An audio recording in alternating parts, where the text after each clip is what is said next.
Hello,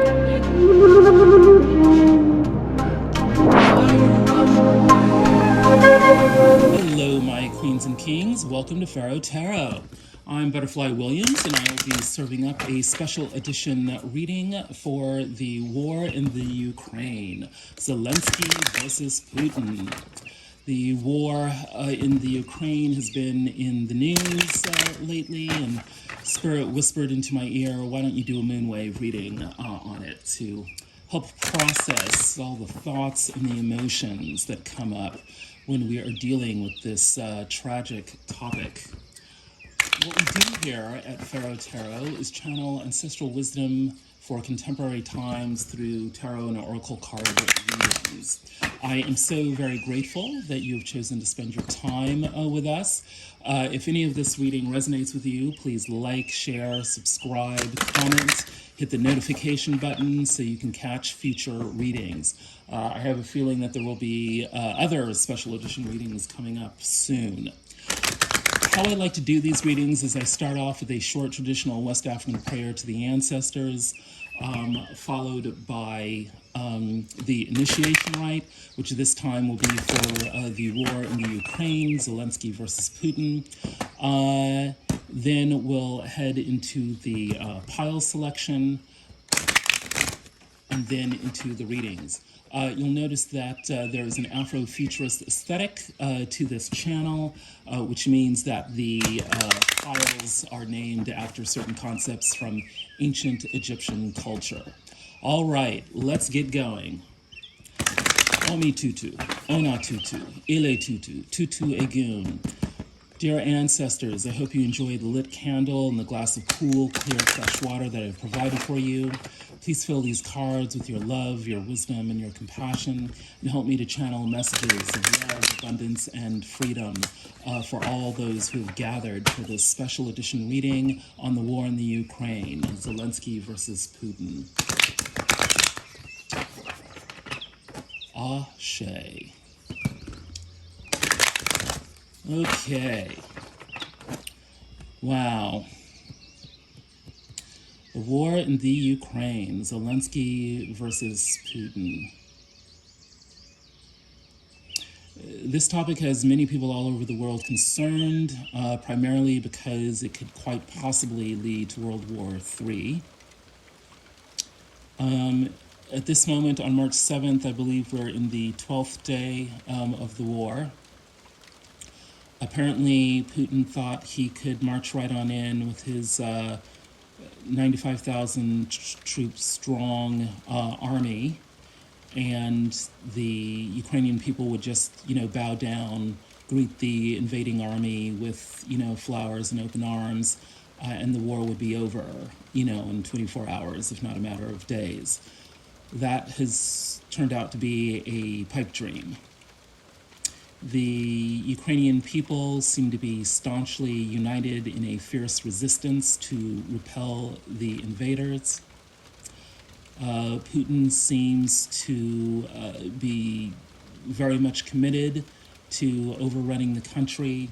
His latest threats after a threat, to the West that he would alert his nuclear forces to elevate to, high alert. After that, he has threatened the Ukrainian people with a loss of statehood. The Russian army is encircling Ukraine, mostly from the north, east, and west. They've captured certain cities in the south. Some time ago, they had already annexed the Crimea, which had traditionally been part of Ukraine. But now they're closing in on Kiev, from the north. But the Ukrainian army, which is heavily supported by arms from the West, has been, bravely holding them off from entering Kiev at this point.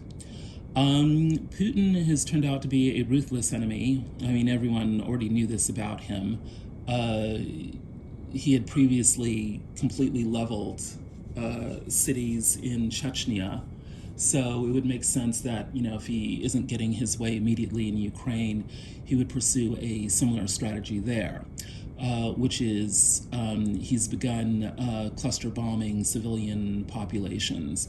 I think his reasoning has been that since, many civilians have joined the resistance forces, they are now considered enemy combatants. So he's indiscriminately, going after civilian areas. He also had agreed to humanitarian corridors for Ukrainian civilians to, escape battle zones, but then violated the ceasefire agreements that would, protect those humanitarian corridors within a matter of hours. And apparently that's standard practice for him. He's done that, in other conflicts, as well. Bombing, civilians as they try to flee the conflict. As you can probably already tell from the way I've narrated this conflict to you, I am very much sympathetic to the Ukrainian side. Since I'm doing a reading like this, I feel like it's best policy to just be honest, about one's biases. It's interesting. I recently had a conversation with a far left friend of mine whose sole take on this crisis is that it's pretty much the West's fault for this happening, given that, the West, and specifically the United States, has its own history of imperialism. Vietnam is an example of that. The war in Iraq, is another example of that. Some people believe that what the United States did in Iraq is actually much worse than what is going on in the Ukraine right now. And there can be no denying that the United States is an imperial power, and we have done awful things to other countries.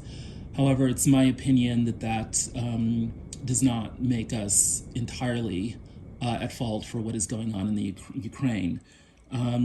It can be argued that Ukraine's choice to pursue, neoliberal democracy was heavily influenced by the West, and that's what led to, the Maidan, revolution, and, repelling Yanukovych, who was a, corrupt friend of the Russian regime. That can be argued. But I'm a firm believer in national sovereignty and the choices of people to the right of a sovereign people, to make their own decisions. And if they want to follow the West, then they get to follow the West. And other nations don't get any say about, what the internal decisions of the country are. It should be well known by now that foreign powers obviously try to influence the internal workings of sovereign nations. We saw this in the election that gave us Donald Trump, where the Russians have been proven to have used online operations to influence the outcome of the election here. I don't know that I want to say that the Russians were so influential that it meant that we got Trump, instead of Clinton, but there was definitely an attempt there, and it had some level of influence. Regardless of that, the United States people are still responsible for who they elected, and also the Ukrainian people, get to be responsible, for, who they elected. And if they were influenced by the West, then so be it. It's not kosher, and I, use that word advisedly, because Putin is claiming that his war is an attempt to denazify the Ukraine, which is a weird claim given that the president of the Ukraine is Jewish, and I believe his grandfather was a Holocaust survivor. It's not the right of Russia to, overturn the sovereign will of a people. the people of Ukraine, that is the workers of Ukraine, have decided that, they want to follow a Western path, and they get to decide that. They should not be punished for making free will decisions by having their civilian populations, carpet bombed into surrender, so that Putin can install, a puppet regime that is more to his liking. That is just not how the international game of geopolitics should be played. There are those who believe in the great powers, doctrine of international relations, and some of those people also, want to blame the West for what went on. Basically, their theory is that the West, the United States, NATO, should have a hands-off policy, with the Ukraine, treat it with, kid gloves, and urge it to, remain a neutral buffer zone between the West and Russia, and for the West to have encouraged democratic revolution was basically a fool's game that ultimately pushed Putin's back up against the wall and forced him to invade. I don't ascribe to that theory. Russia must be held accountable for escalating events in the Ukraine to the level that they are now. You cannot blame the West for the sovereign decisions, of another country, whether that's Ukraine or Russia. The United States and the West is not responsible, for carpet bombing the Ukrainians into submission. Russia is responsible for that, or more accurately, Putin, because I don't necessarily think he has the will of the Russian people, behind him. There have been daily demonstrations of thousands of people in Russia against this war. Thousands of people have been arrested and otherwise detained, from those protests. So we know there's definitely an undercurrent of thought in Russia that is against this war.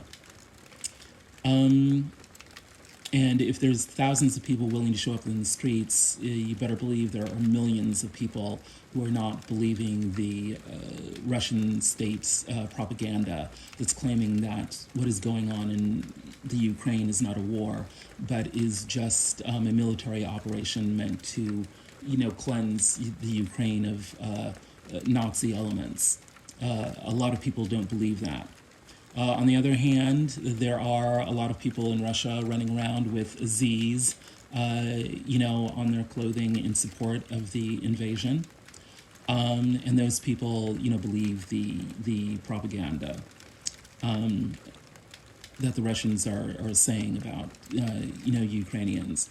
Now, again, there are other people who want to argue that the West is engaging in its own propaganda, particularly by failing to mention the West's own history of imperialism and, war-backed intervention in the affairs of other countries.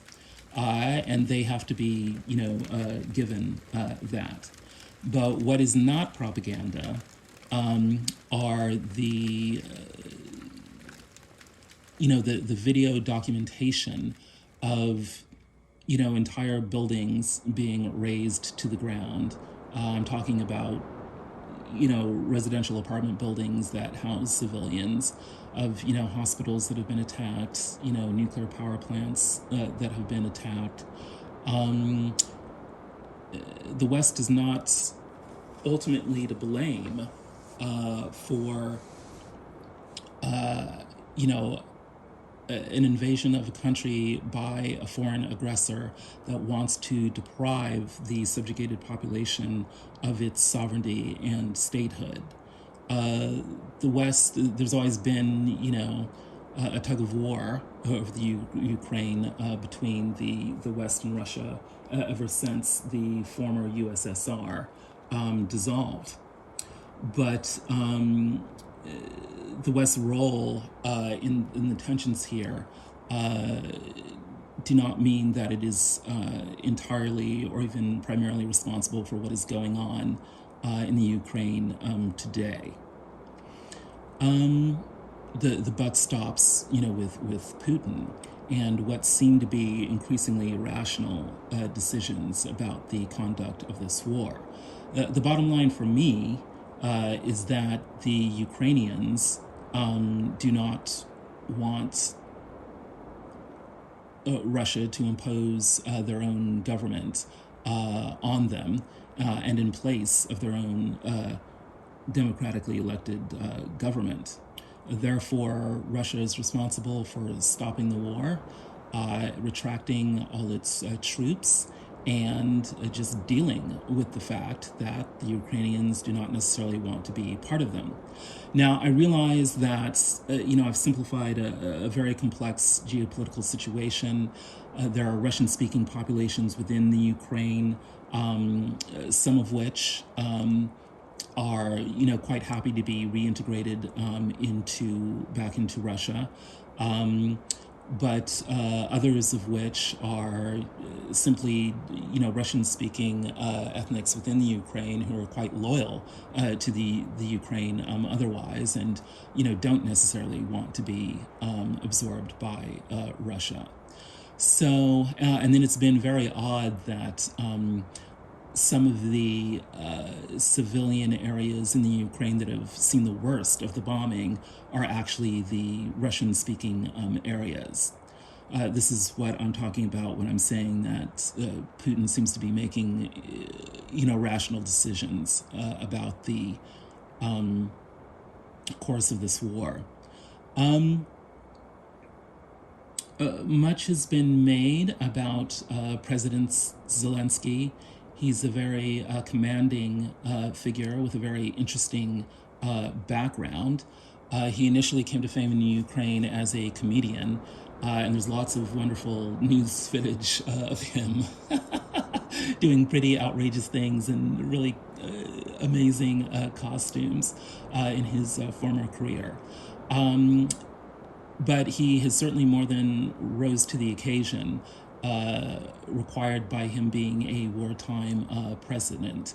And so he, practically overnight has become a inspirational figure throughout much of the Western world.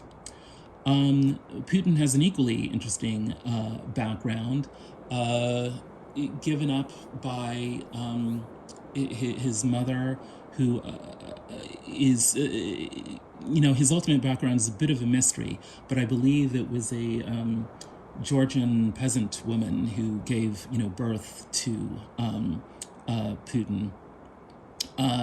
And eventually she gave him up or lost control of him, and he got absorbed by the foster care system. And then somehow he eventually becomes a KGB agent, which is was the spy agency of the former Soviet Union, and works his way up to the ladder, so that he became this authoritarian dictator. After all was said and done and the Soviet Union dissolved itself. He apparently is hell-bent on restoring the original sphere of influence and even the borders of the former Soviet Union. He definitely views the past as the glory days of Russia, and he's particularly obsessed with Ukraine because in ancient history, the Ukraine is sort of where Russia, originated. So to lose the Ukraine to the West is in many ways to lose the soul of Russia, to the West. And he wants to make sure that does not happen at any cost. So we have Zelensky versus Putin. I'm not a great ascriber to the great man theory of history. I believe that history is ultimately determined by grassroots struggle rather than simply the decisions of those who hold positions of authority. But it is interesting, given the very different but equally interesting backgrounds of the two leaders, to sort of personify the conflict in them.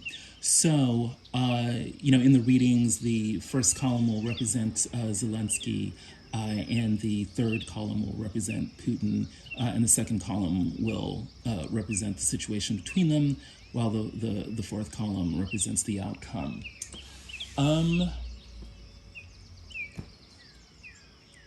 What else is there to say? Oh, yes. Well, given that I do believe in grassroots struggle, I do want to say that I think my ultimate allegiance is with the people. First, the people of the Ukraine, for the immense bravery and the immense suffering that they are showing and enduring in this crisis. It's unimaginable to think about how one day you're living a relatively normal lifestyle, and then the very next day your country has been bombed to smithereens. To endure the trials of displacement, and then eventually to have to return and rebuild. This is a struggle of epic proportions. But I also want to extend sympathy to the Russian people, because many of them have been duped, by their government as to what is going on. The soldiers themselves feel, a lot of them, feel that way, and a lot of them realize they are fighting a war that they don't want to be fighting. Then, in the future, the Russians will have to deal with the guilt of realizing, what they have done to the Ukrainians. And that's a whole big process that is very dark and very difficult, which is coming on top of a already very dark, difficult history. For the ordinary people to have lived under the exploitation of the czars, then the murderous exploitations of, the Bolsheviks and the, Stalinists. The history of Russia is just one unending history of pain. And to have this latest episode, occur on top of all of that is equally unimaginable. They are going to have to go through a process very much like, the Germans did in dealing with, the Holocaust. So, yes, and then let's also think about how the Ukrainians and the Russians are different peoples, but very closely intertwined. Not only socially and spiritually, but physically. Up to this war, many Ukrainians and Russians considered themselves, one family, brothers and sisters, with, a lot of intermarriage and all of that. And to have all of that, torn asunder by the machinations of the powers that be, over which they have little control, is devastating.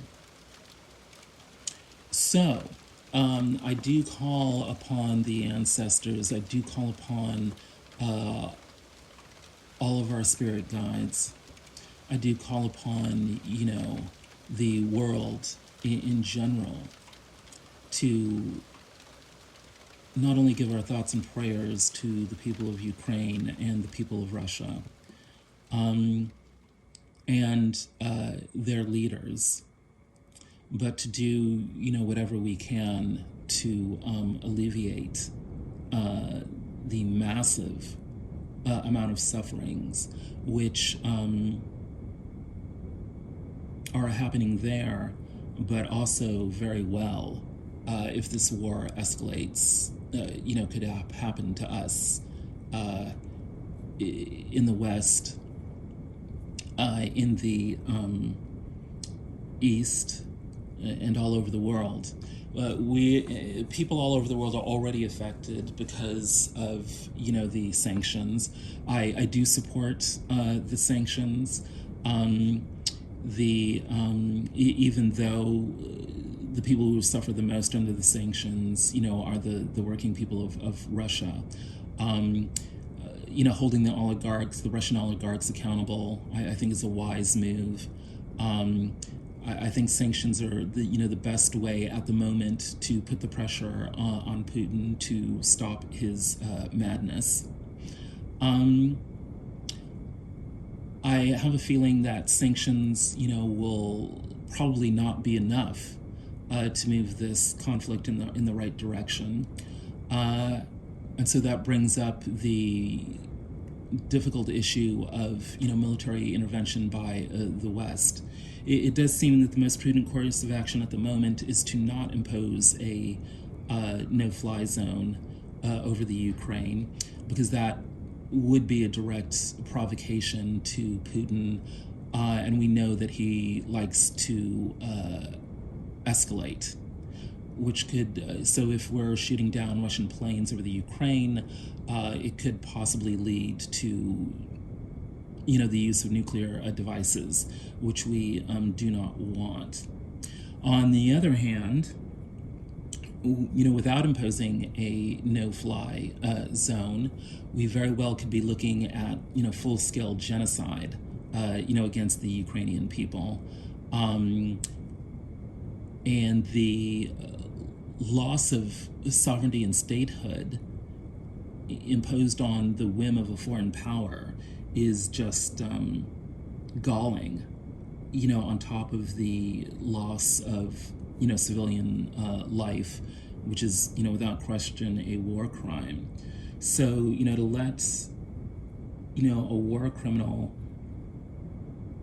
get away with possible genocide, possible nuclear attack, and just wiping away another nation's sovereignty on whim, that also seems equally untenable.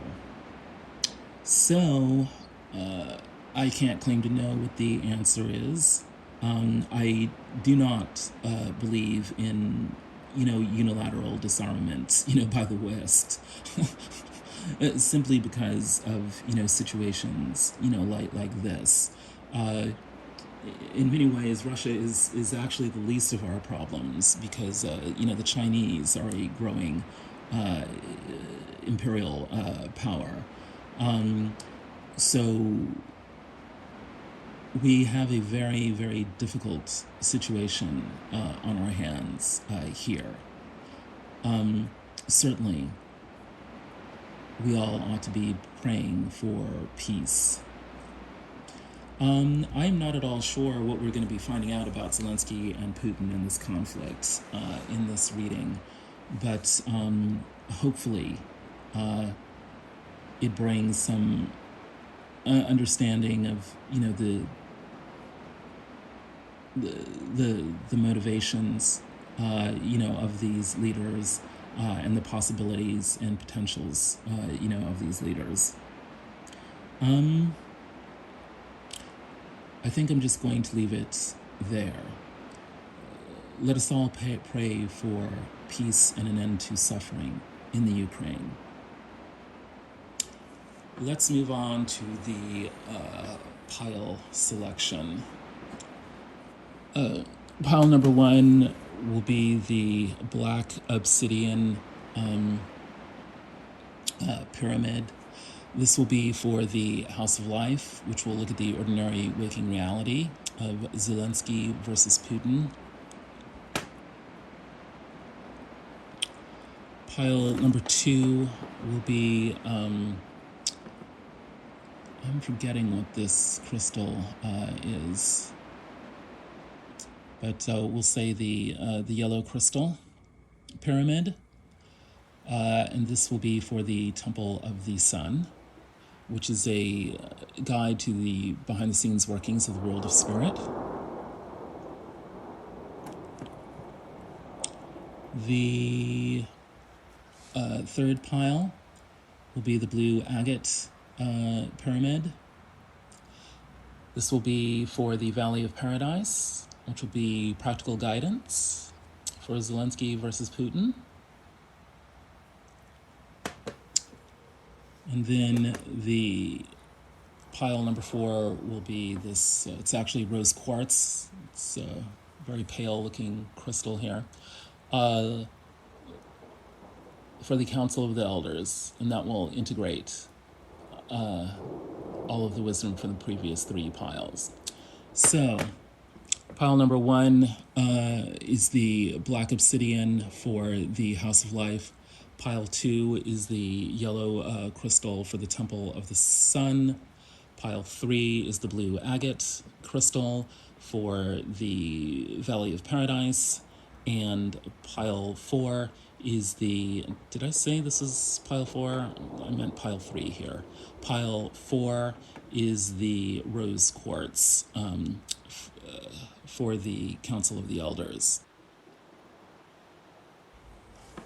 Hello, pile number 1. If you chose the black obsidian pyramid for the House of Life, you are in the right place. Welcome to this guide to ordinary waking reality of Zelensky versus Putin. Let us give honor to Their Majesty Lord Heru, the ancient falcon god of ancient Egypt. May he guide us to a vision of a peaceful resolution of the conflict in the Ukraine, in the real world. Okay, the overall energy is the Seven of Pentacles. The Seven of Pentacles is about planning. It's about looking at the past to see what worked and what didn't work with an eye towards the future, to see, what will work. In many ways, this is a very good practical energy for the war in the Ukraine.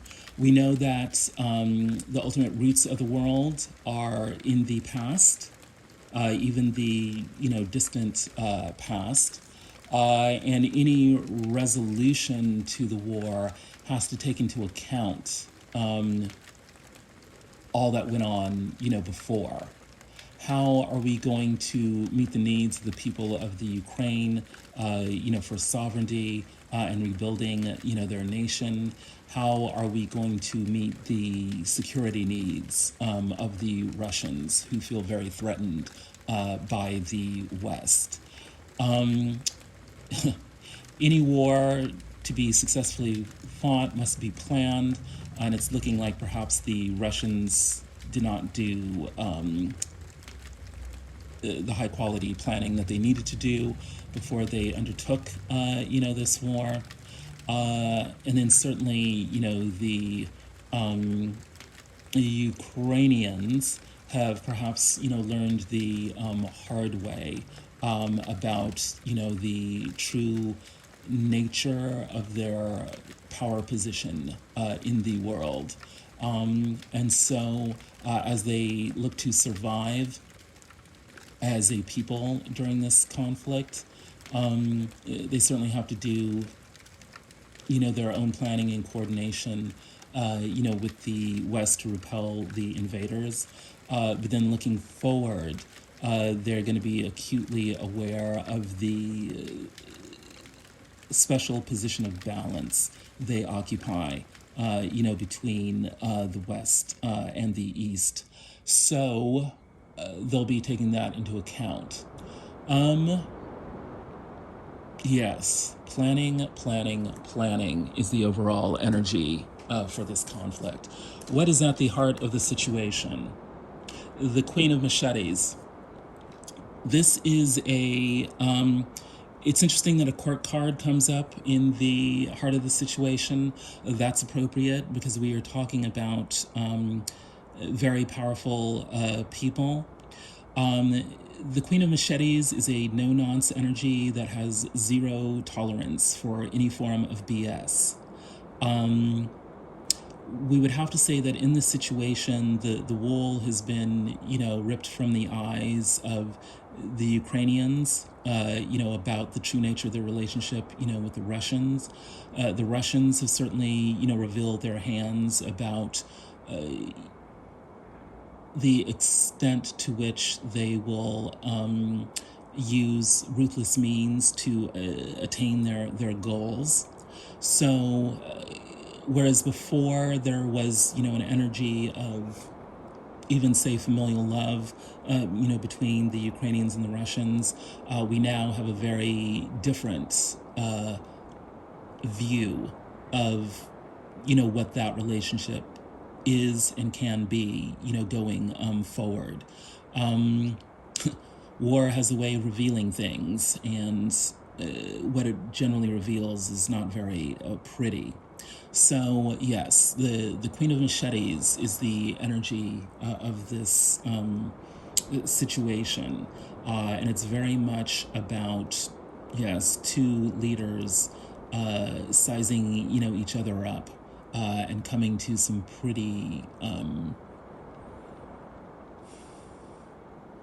cynical conclusions. What's in the upper world of the situation? Yes. Poverty, loss, abandonment, the Five of Pentacles. Certainly,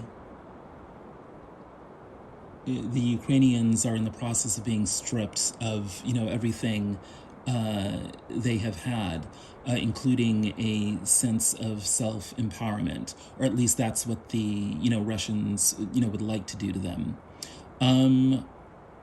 They, of course, are resisting losing their homeland and their dignity, and they're doing so, quite staunchly, quite strategically, with a great deal of strength and a great deal of support, from the West. But Putin and the Russians are having to deal with sanctions from the rest of the world, which is threatening to plunge, their own country into poverty, and will also, isolate them from the rest of the world. I mean, Russian planes can no longer, fly to Europe and the United States. Businesses are pulling out of Russia, left and right to protest the war and hopefully bring it to a swift conclusion. So this is in many ways a lose-lose situation for both the Ukraine and Russia, and both countries will be set back, many decades in their economic development. What's in the motivation of the situation? Yes, death, of course. I, would have been very surprised if this card had not shown up, in the reading. Yes, unfortunately, the literal meaning of this card is entirely relevant. Many thousands of people, I think, have already, thousands of people have already lost their lives, and I think many thousands more are likely to lose their lives in this conflict. But the deeper meaning of this card, which is a, final conflagration that brings a definitive end to a previous cycle of history, is also relevant here. What is being fought out in the Ukraine is not simply, a battle over sovereignty and borders and influence. It is very much a conflict between the East and the West, between, Russia, and the NATO-allied powers. This war kind of clarifies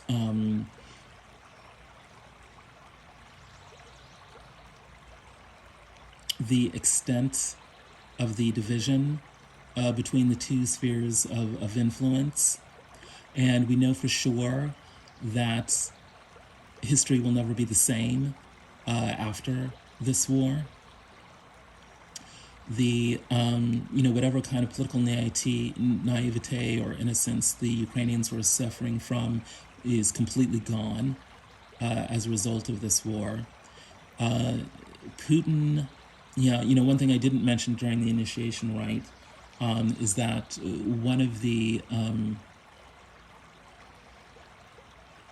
motivations for the war on his side is that he has no end game himself for, relinquishing power or transitioning out of power. He appears to be a dictator for life. And so that's a weird and lonely position for him to be in because, of course, people in general are not given to just letting one person, be in power forever. So he is widely reported to be paranoid, which is probably a legitimate state for him to be in, because it certainly must be the case that all his advisors are also people who are jockeying, to replace him. I believe he's 69 years old, and, has a very long history of doing very nasty things to his opponents and, other people he would like to control, within Russia. So he has to be paranoid about his own eventual loss of grip on power. There have been numerous assassination attempts, against him, as there have been recently against Zelensky. So his own death, both political and literal, are very much on his mind. And then, of course, Zelensky is facing the prospect of death, every day, since he's chosen to remain in his country to valiantly fight, on the front lines, against the invading power. So, not only is there the potential death of both of these leaders, there is the death of the Ukraine, as a state, as a possible outcome. There's even, the death of Russia as it's concurrently, politically configured. And then if this whole thing escalates, spirals out of control into a nuclear war, then, we're looking at, the death of millions of people and perhaps, the death of certain governments in Europe and even perhaps the United States, depending on how far this thing goes. So tarot never fails to amaze me, and it's entirely appropriate for that card to be showing up there.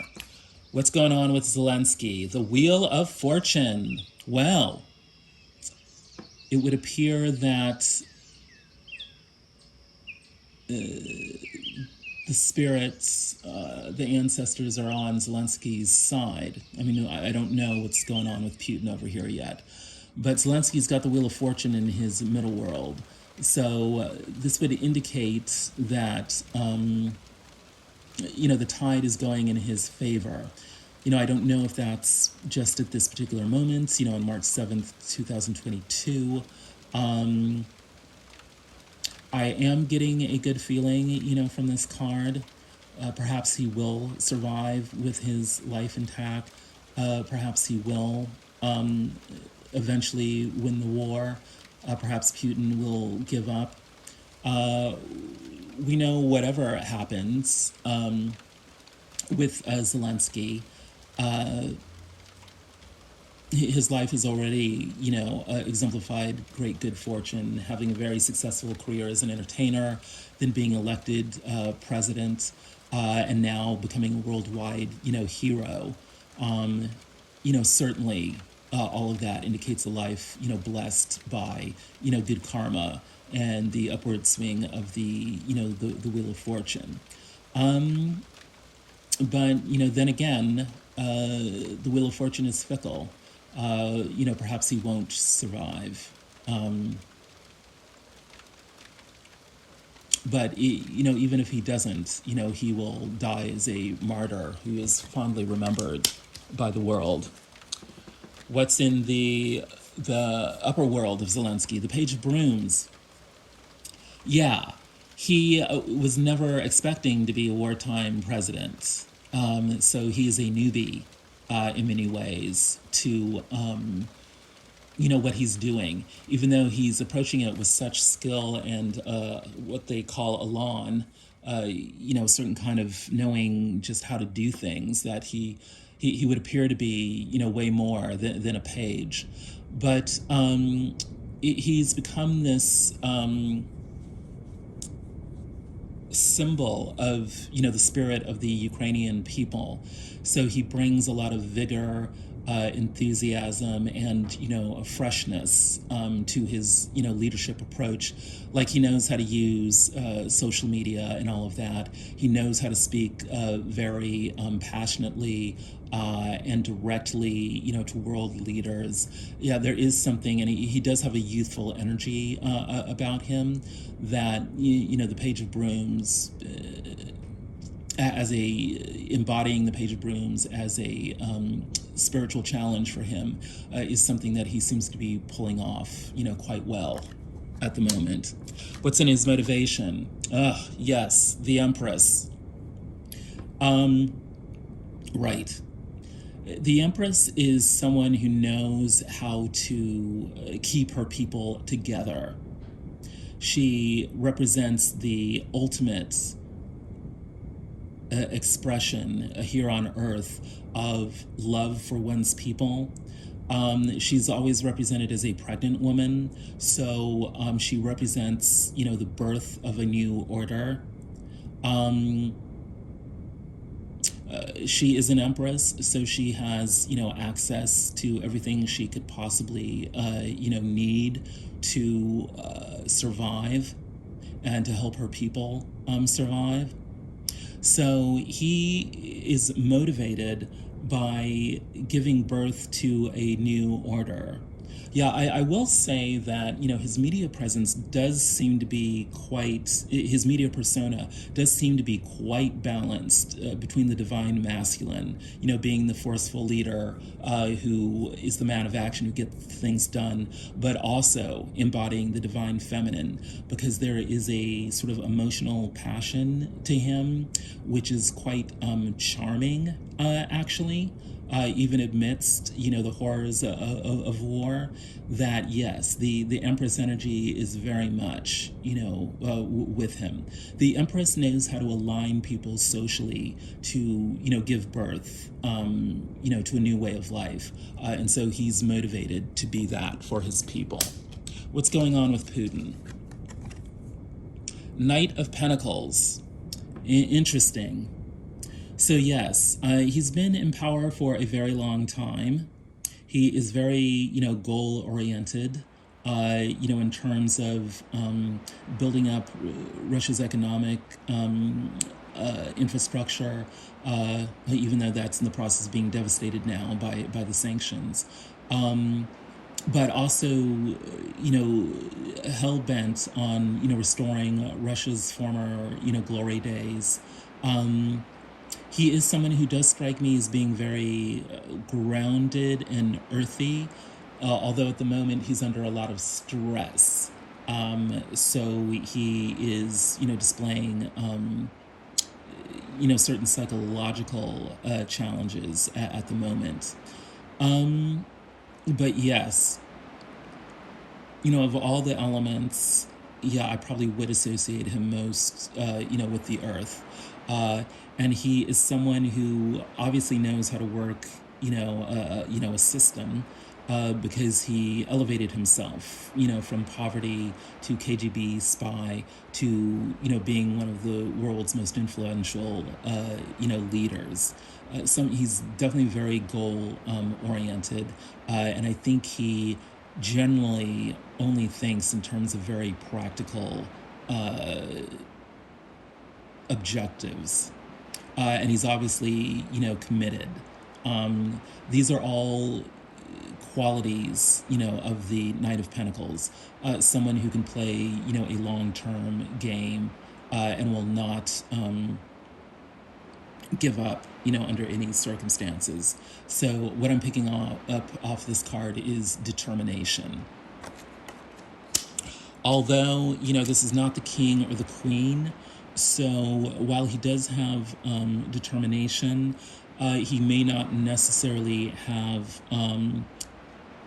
the you know the he may not have command of the big picture, and he may not have a true vision for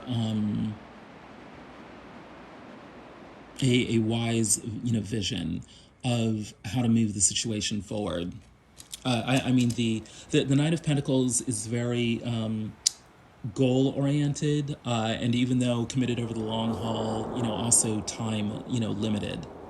None of the knights are going to stick around absolutely forever, but the Knight of Pentacles will stick around the longest. What's in the upper world? The Page of Cups. Interesting that both leaders are under the influence of pages. So I would say that, underneath the commitment to practical goals, there is, right, the ancestors are giving me the wounds of childhood. He is a quite emotional character. He was very vulnerable, I think, as a child, and very dependent upon the powers above him, I think, to, validate and elevate him. I don't think his father, was in the picture, very much. So, and then of course his birth mother wasn't in the picture very much either. So we're looking at a motherless, fatherless child who now has, ultimate power over, one of the three main superpowers, on the earth. This coming into power and maintaining power have been overwhelming for him, even though he's been expert at it. And although we might be looking at someone who's cracking a bit under the strain of having to maintain power and figure out what his end game is, since he's in the later stages of life, his unresolved childhood issues are being writ large.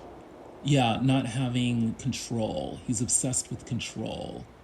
And he's also probably disappointed in never having had the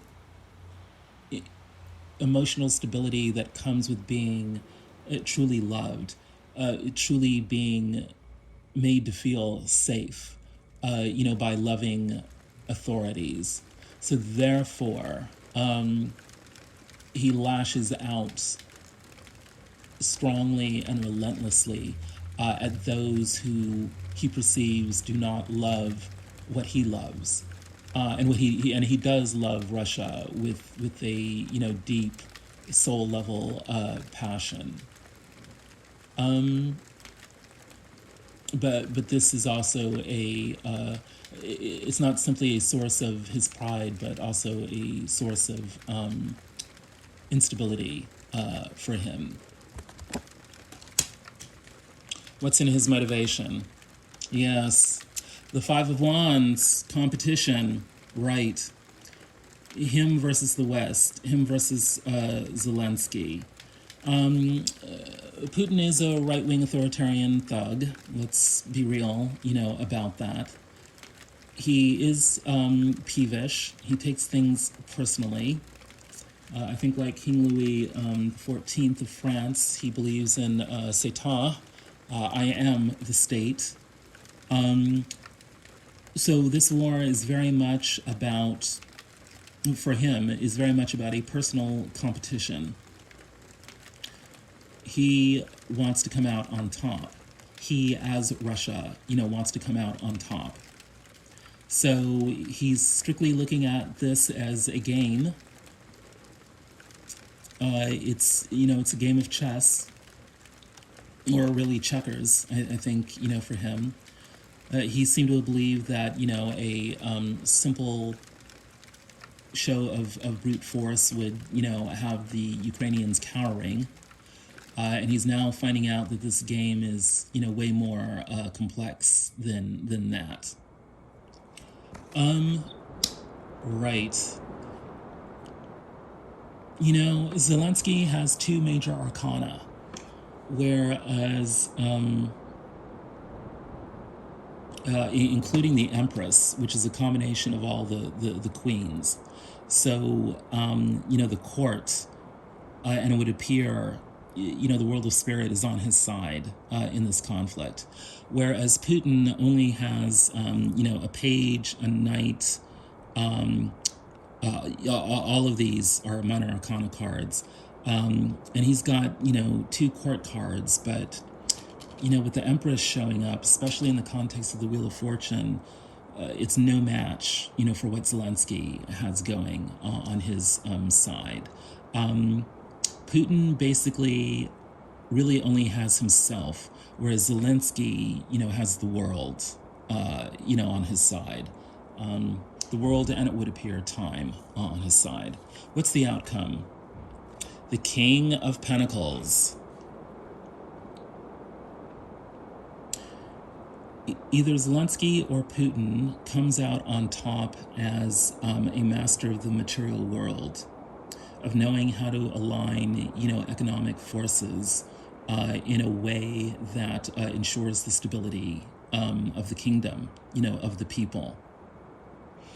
So, as of this date, it's looking like Putin is losing the ability to be a King of Pentacles because of the massive economic sanctions here.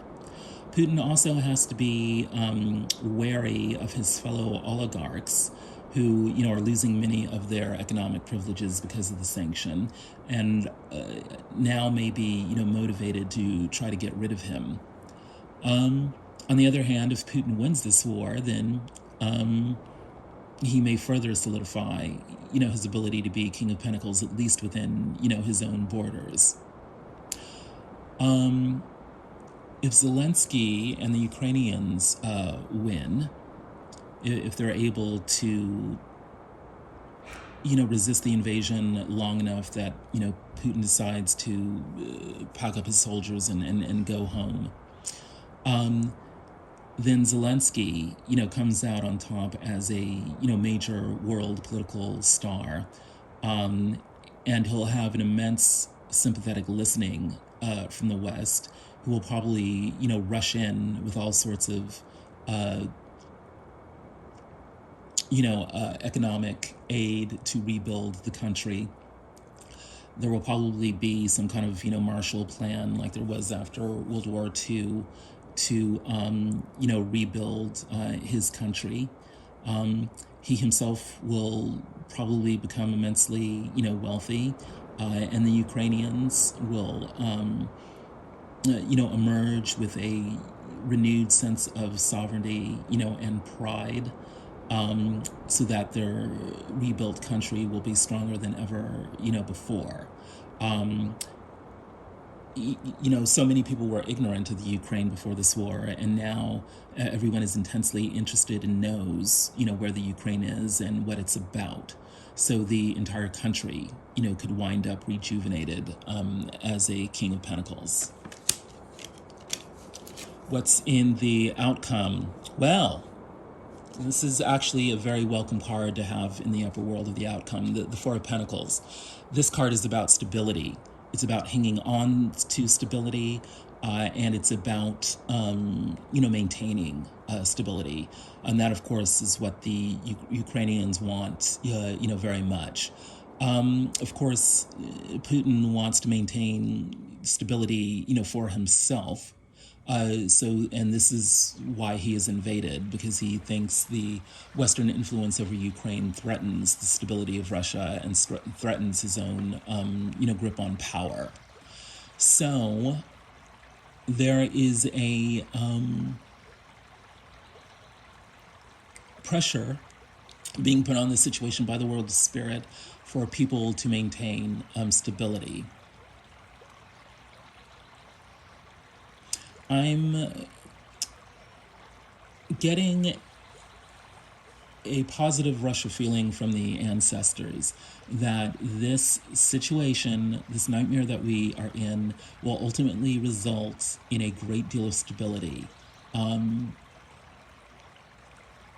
for the Ukrainians and perhaps for the Russians, as well. I'm kind of loath to make a hard and fast prediction. I want to say that it's going to turn out positively, for the Ukrainians, but who knows? But we're getting the King of Pentacles, and we're getting the Four of Pentacles, and this is all about stability, which speaks to a positive outcome for this war. What's in the motivation? Well, the Five of Pentacles. This is the ultimate card of regret. But there is a positive undercurrent, because if this guy would stop being obsessed with the past and everything that went wrong and just turned around and looked at the two cups that are still standing upright, and two cups in tarot means union, good relationship, reconciliation. If he would just stop being obsessed with dark thoughts about the past and turn around and see the possibility for union and relationship in the present, then things would turn out all right. So there's a motivation in this outcome to stop being obsessed with all the bad things of the past and to start looking towards a positive future of union.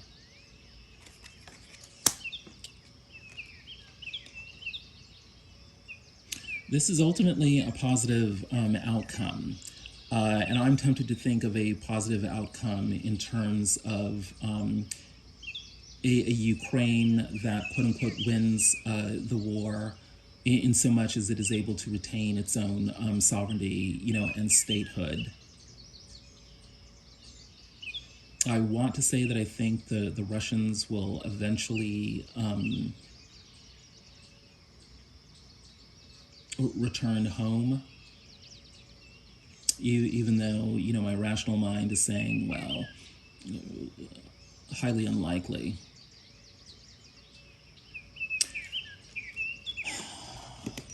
What is the advice? The Page of Pentacles. Right. Thinking afresh, acting anew about opportunities for economic abundance and stability. Zelensky and Putin should be thinking about the situation in terms of economics rather than military mobilizations. Putin miscalculated by using a military solution to protect what he perceives as Russia's interests. He should have kept it economic. If he'd wanted to conquer the Ukrainians, he should have done it through economic means rather than military means.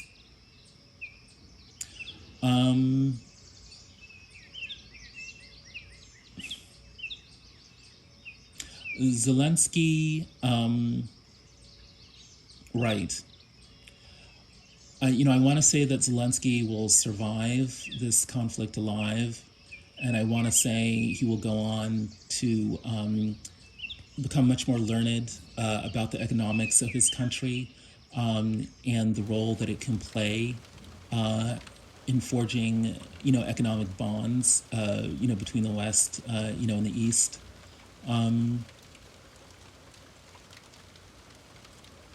But this is the advice card, for the House of Life. So that is where that's at.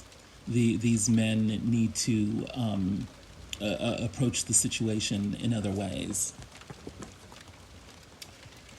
So, at the heart of the situation is the need to have a brass tacks view of each other and the situation. It looks like Zelensky has the Wheel of Fortune on his side. Putin is desperate to, hang on to his power, which is going to hinge on whether or not he can maintain his country's economic stability in the face of sanctions. And one of these guys is going to come out on top as the King of Pentacles. And the ancestors are telling me that is most likely Zelensky. The Ukrainians will win the war. If not soon, then, eventually.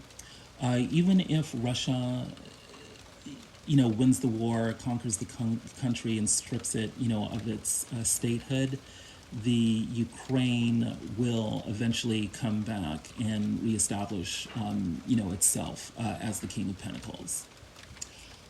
Let us give thanks and praise to Their Majesty Lord Haru and move on to pile 2. Hello, pile 2. If you chose the yellow crystal pyramid, you are in the right place. Welcome to the Temple of the Sun. Let us give thanks and praise to the Great and Holy Mother Aset. May she enfold us in the wings of love as she guides us into a vision of the behind-the-scenes workings of the world of spirit. We know that the overall energy is the Seven of Pentacles, the need to plan. We know that the overall advice is the Page of Pentacles, to take a look at issues of economic abundance with fresh eyes. What is at the heart of the situation? The Eight of Wands. So, this card is about swift action and communication with foreigners.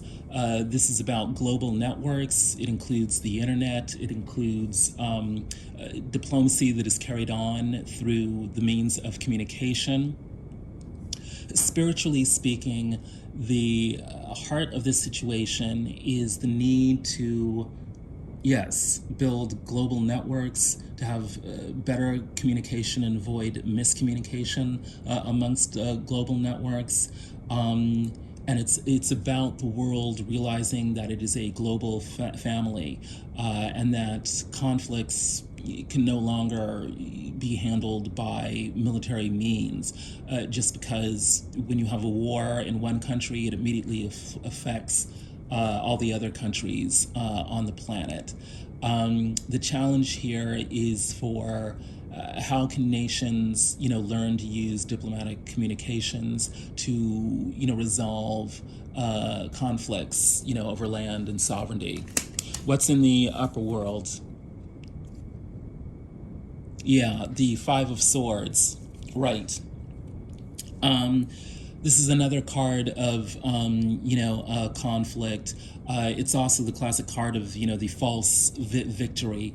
This woman dressed in a dress of many colors kind of represents, the world at a crossroads. All our different economic interests, all our different military interests have, come to a great crossroads, and it's up to us to choose, are we going to continue to play these silly games of one-upsmanship, which, continue the conflict, don't solve problems, and could possibly lead to a nuclear conflagration, or do we, make the ideals of the United Nations real?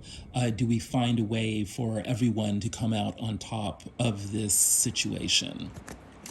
What's in the motivation? Oh, it looks like I put 2 cards down here. There are no mistakes in tarot. We've got the Four of Coins, which we already saw in the House of Life, in the outcome. This is about, wanting to maintain stability or achieve stability, trying to hold on to what you've got. The Ukrainians are desperately fighting to, retain their sovereignty and their nation, and Putin kind of wants to deprive them of it. But then the other one is the young gourd, which is again the Page of Cups. Okay, so, we had the Page of Cups in the upper world of Putin in the House of Life. So what that means is that Putin is driving this conflict. His the young gourd is the Page of Cups. So his emotional problems that extend from his emotional wounds in childhood are motivating this situation. He is basically throwing a tantrum over threats to his stability, and that is what is driving this conflict. It's very interesting to look at this conflict in terms of, the challenges to the inner children of these two leaders. Um, I don't know much about Zelensky's childhood. One wants to assume that it was happy just because he's enjoyed so much success, in his adulthood, and he definitely comes across on television as a extremely, well-adjusted adult. Um, it would seem that this situation has brought out the best, in Zelensky's inner child, whereas it's brought out the worst, in Putin's inner child. And so that drives them both to approach this issue of maintaining and or achieving stability in different ways. What's going on with Zelensky? Wow, the fool. He's got the free man.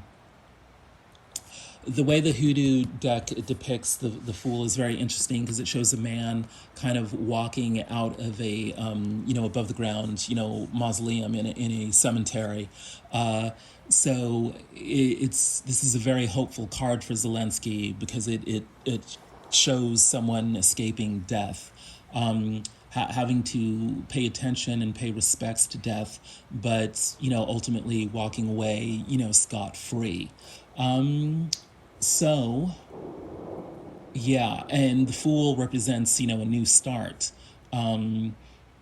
Certainly, war will give Ukraine a reset if the Ukraine is able to, win it. And it looks like Zelensky is being given the chance to, guide that reset.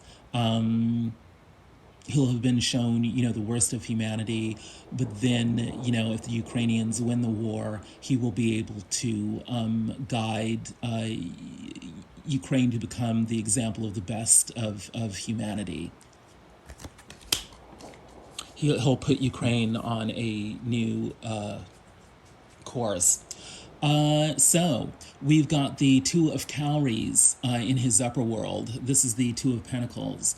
Yeah, well, he's a wartime president, so what are you going to say about that? He is having to juggle a great many demands on his time and competing interests, during this great struggle. Obviously, it's a time of unimaginable stress for him, but he appears to be rising to the occasion. He appears to be completely rational as he's having to juggle the needs of his people with the demands of Russia and the needs of NATO and all of that. But yeah, that is very clearly his spiritual challenge at the moment. Wow. And then we have justice showing up in his motivation. Obviously, he's fighting for what is just. He wants justice for his people. This card also often represents, good karma. So, and it's another major arcana card, in his column. So he is motivated to fight for what is just, for his people. I mean, it's a pretty straightforward reading there. And the answers are telling me he's likely to get it one way or the other.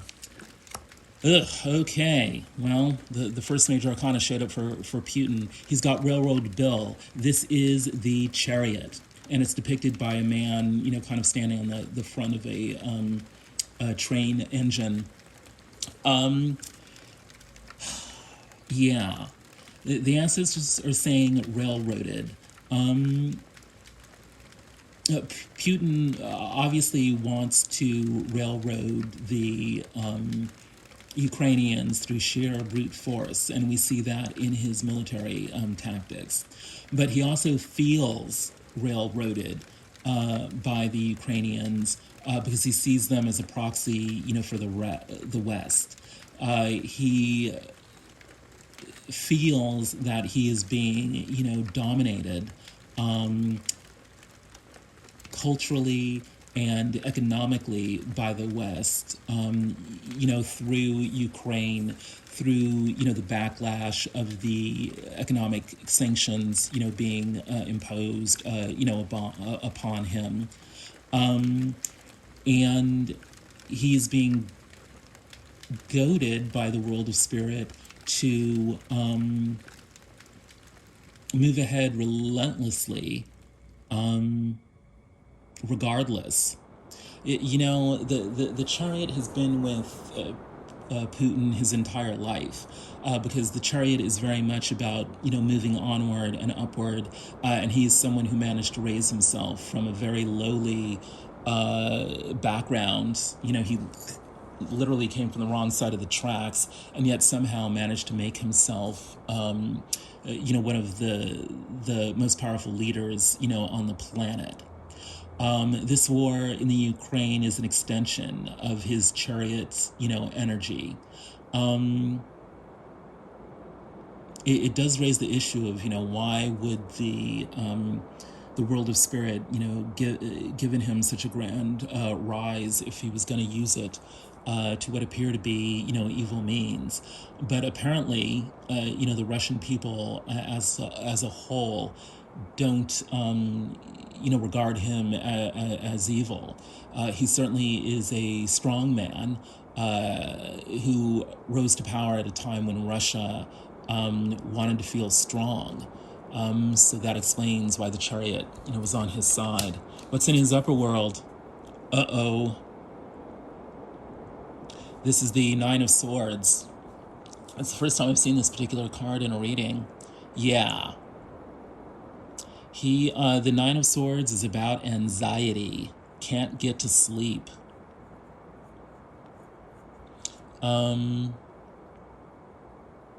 We know that Putin has been paranoid about COVID.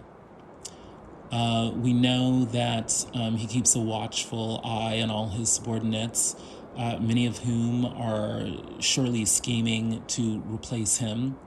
We know that he has many domestic enemies because he's, sought to poison and otherwise assassinate them in numerous occasions. All of this is very much weighing very heavily on his mind. He's a man governed by the chariot. He's always looking for upward and onward. But when you're already, for all intents and purposes, the king of Russia, where is there to go at that point? You have to press outward. You have to rebuild, the former glory of your empire. All of this has been very stressful for him. So, yeah, there probably is a certain level of emotional deterioration, which is not a quality you want to have in a man who controls, one of the world's most powerful nuclear arsenals. What is going on in the motivation? A suspension. He's got the Hanged Man. Right. He feels cornered. He feels, suspended between the glorious Russian past and an uncertain future. He doesn't know what to do. And because he doesn't know what to do, he's lashing out.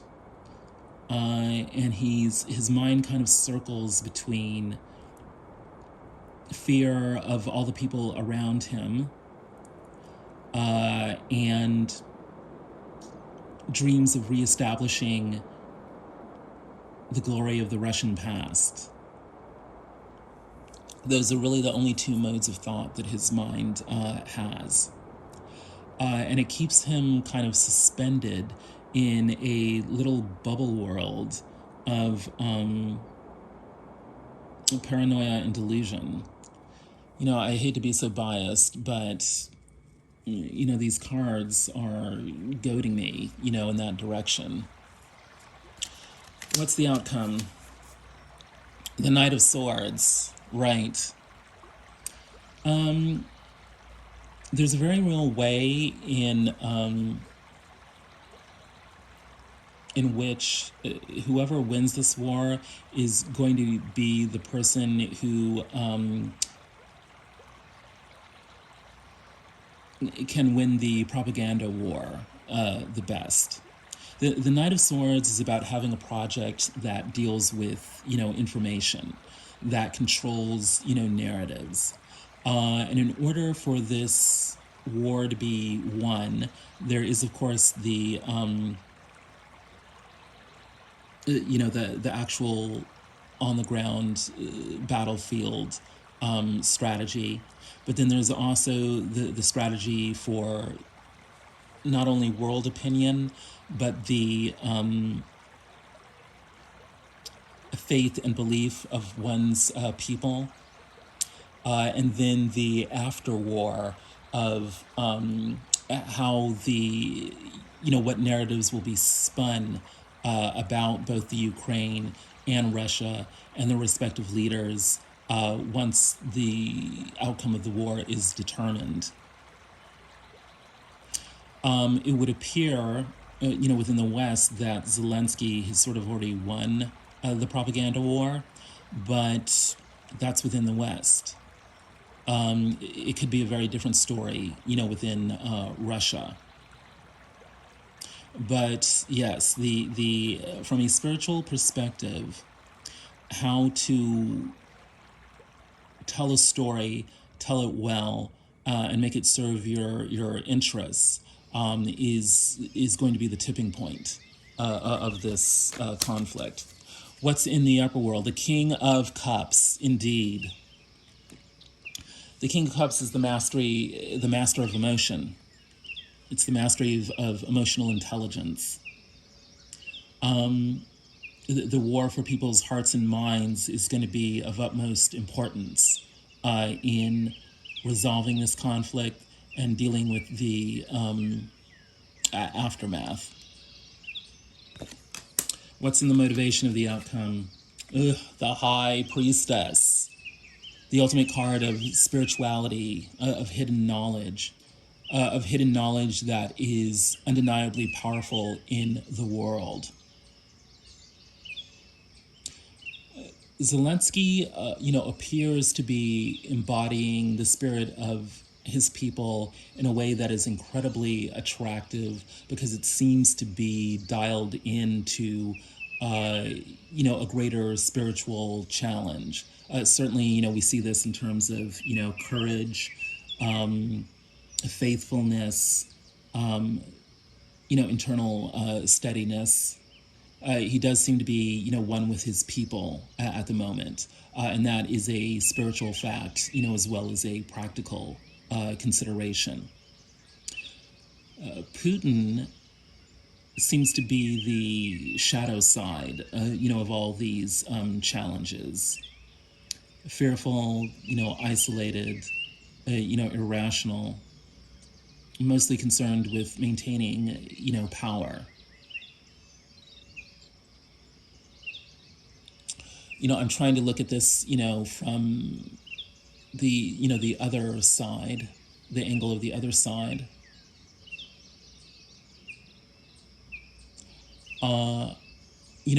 Bullies were often abused by bullies, were the victims of bullies in their childhood. So Putin probably feels bullied, by the West.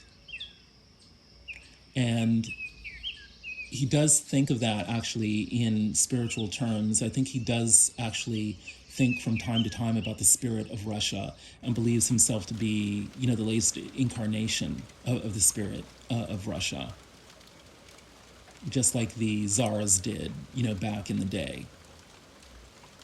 So he would view Zelensky as an insolent, upstart who is playing with evil Western influences, of which he is, in Putin's view, fundamentally naive. Yeah, Putin thinks that, whether wrongly or rightly, that Zelensky is weak, is even spiritually weak,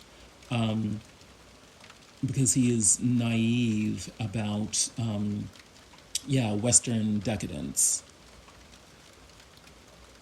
He thinks of Zelensky as a child who is, entranced with, the shiny baubles of Western culture, and that he doesn't truly understand the pain and suffering of the Russian people, of which Putin is the rightful guardian. I don't think Putin thinks of himself as a healer, but he does think of himself as a protector. And so the battle between these two different perspectives is played out spiritually in their propaganda war, which is, under pressure to bring healing, to the people. I was looking at some other tarot reading that was saying that, Zelensky and Putin had been engaged in previous grand conflict in past lives. And they do very much seem to be, the real shadow of the other. Zelensky represents a rising new generation, and Putin represents a, crumbling order, desperate to hang on at all costs. That's one way to look at it. And this is why, this planning is the overall energy, needing to look at the past in order to mediate it, to bring in the future. And the Page of Pentacles is the overall advice, to look at economic questions, with fresh eyes. We need to, the heart of the situation is about communicating about all of this, on a global scale, of needing to convene, the world family to resolve this conflict in a way that leaves both sides able to preserve their dignity. Zelensky is being given a green light to establish a new future for the Ukrainians. All along, Putin has had the power of the chariot to elevate himself in service of the Russian people. And the outcome is a battle of propaganda. Who is able to bring deep emotional restoration to the people? Who is able to capitalize on their spiritual, inheritance in order to bring revolution, or to, protect, the best of the past? That is what's going on in this war from a spiritual perspective. If any of this has resonated for you, please like, share, subscribe, comment. If you want to book a personal reading with me, you can find that in the description box below. Let's move on to pile 3 as we give thanks and praise to the Great and Holy Mother Aset for guiding us through the Temple of the Sun. Hello, pile 3. If you chose the blue agate pyramid, you are in the right place. Welcome to the Valley of Paradise. Let us give thanks and praise to the Great and Holy Father Asar as he gives us practical guidance for Zelensky versus Putin. All right. We know that the overall energy is the Seven of Pentacles. Both of these leaders and their respective peoples are needing to get a plan for dealing with this war and its aftermath. And the advice is the Page of Pentacles, needing to take a fresh new look at issues of economics. What is in the heart of the situation? The coffin. Yeah, right. Well, how can that not be appropriate?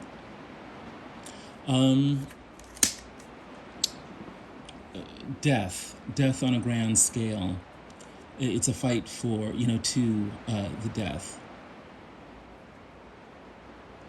The previous piles seem to suggest that Zelensky might, escape this conflict with his life intact. But then again, maybe not. We also know that Putin is in a fight for his own political survival. So whether or not it appears that he would die as a result of this conflict, it seems unlikely, since he's safely ensconced in Moscow. His political life, might come to an end. And given that he's ruled Russia ruthlessly, there are probably many people, gunning after his life, and they'd be in a better position to get their wishes, if he were out of power. So it's a life or death struggle for Putin, as well. Let's take a look at the book, here.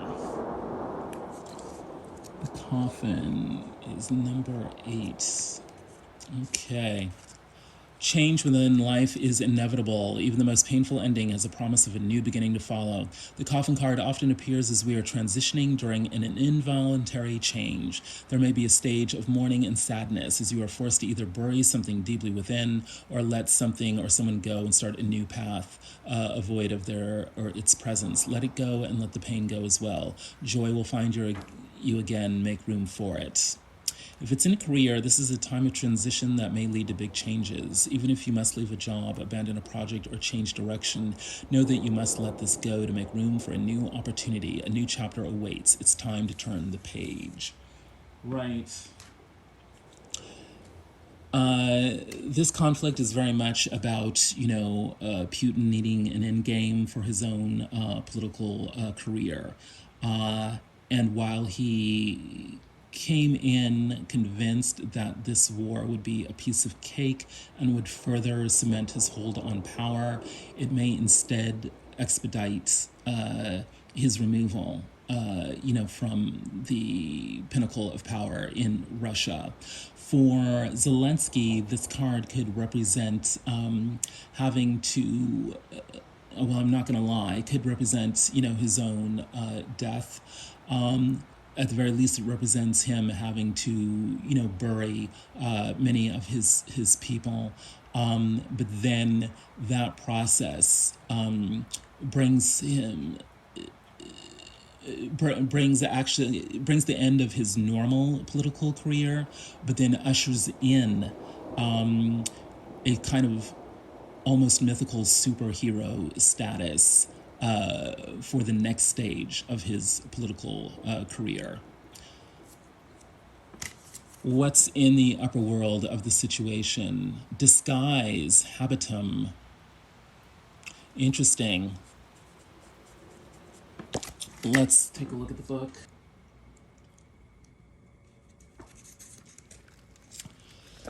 The animal represents the Amazigh deity Ash, who was known as the Lord of Libya and was a god of the oases, guardian of the Sahara Desert, and protector of the vineyards of the Western Nile Delta and royal estates. Depicted here as an unknown beast, he could be considered frightening or dangerous. Things are not always as they seem. He appears malefic, but it is benign. Associated with Zeus, the Greek god of sky and thunder and the ruler of the Olympian gods. The sanctuary of Zeus in Cyrene, Libya was larger than the Parthenon in Athens and also served the worshippers of Zeus Ammon. To survive this, you must enhance or further develop other qualities within yourself. All personality types exist within us, and they may be accessed when needed. Adaptation is not being fake. Sometimes it is the only way to survive. Right. So in this situation, both Zelensky and Putin are being called upon to adapt and to develop certain internal capacities that will augment their ability to lead their peoples forward. Right. Both men are going to have to experience the death of an old previous personality and step into a new, greater personality that has more capacity to deal with the world as it is. What is the Adinkra symbol for this conflict between them? The crocodile, a symbol of adaptability and cleverness. The crocodile can survive in water and on land. Wow. Having to negotiate different realms, having to bring different peoples into harmony.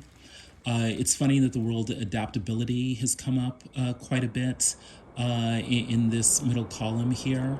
So there is a practical need for both of these leaders to be adaptable, to change to in accordance with changing circumstances. What is, wow. Avoid conflict like poison. Opposition will not be easy to ward off. Yes. Zelensky is being advised to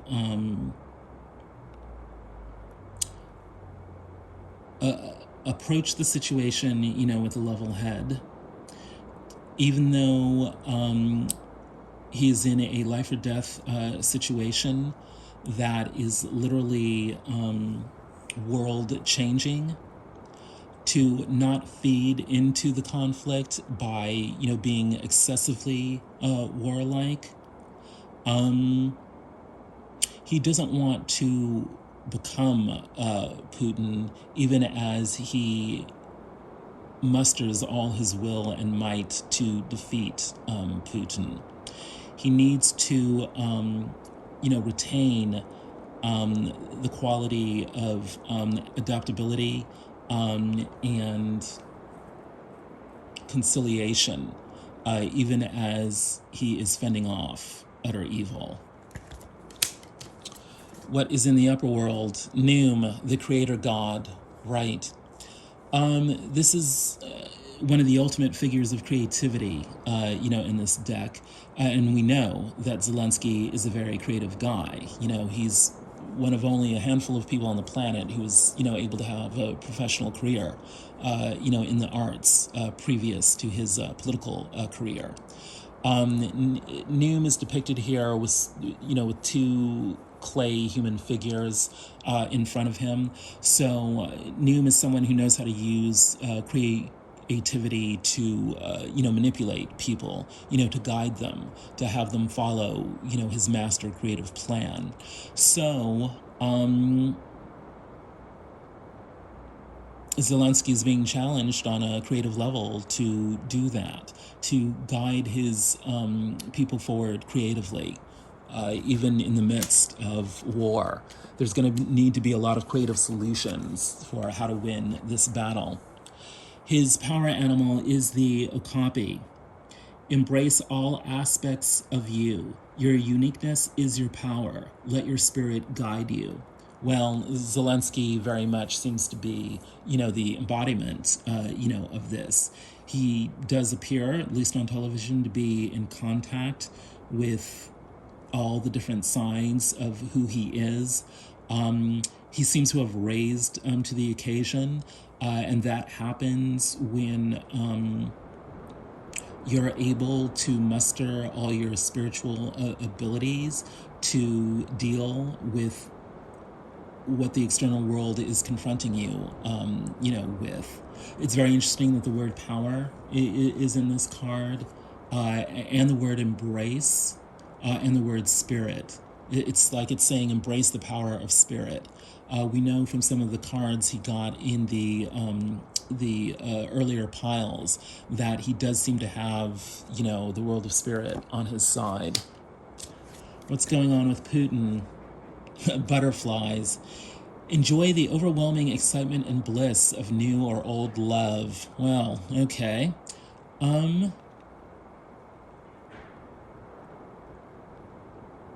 What does this really mean? Well, we know that he's definitely in a state of overwhelming excitement, at the moment. Whether bliss is involved, with this, I just don't know. But we were saying earlier that his mind, alternates between, paranoia in the present, and complete adoration of the glory of the Russian past. It's probably true to say that he experiences, butterflies in his stomach. I think he's extremely nervous. If he wins this war, I'm sure it will be spun as a reflection of his love, for Russia. And assuming he's able to, deal with the internal conflicts generated by all the economic sanctions, he may be even able to present himself as the bold, tireless leader, forever working in the service of his people to protect them from, the evil West and its onerous economic sanctions. I have no idea what's going on in his love life.